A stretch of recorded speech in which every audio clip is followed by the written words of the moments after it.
इति गुह्यतमं शास्त्रमिदमुक्तं मया नघ।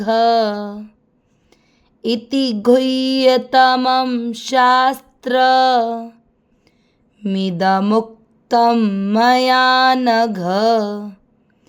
एतद्बुद्ध्वा बुद्धिमान् स्यात् कृतकृत्यश्च भारत।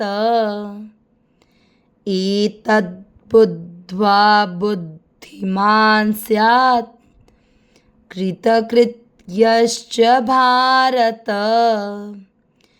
इति गुह्यतमं शास्त्रमिदमुक्तं मया नघ।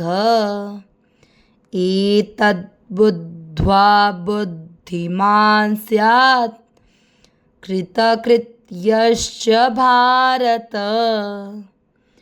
ॐ तत्सदिति श्रीमद्भगवद्गीतासूपनिषत्सु ब्रह्मविद्यायां योगशास्त्रे श्रीकृष्णार्जुनसंवादे पुरुषोत्तमयोगो नाम पंचदशोऽध्यायः। अविनाशी सहज सुख राशि, हे नाथ हे मेरे नाथ, मैं आपको भूलूं नहीं। नारायण नारायण नारायण नारायण।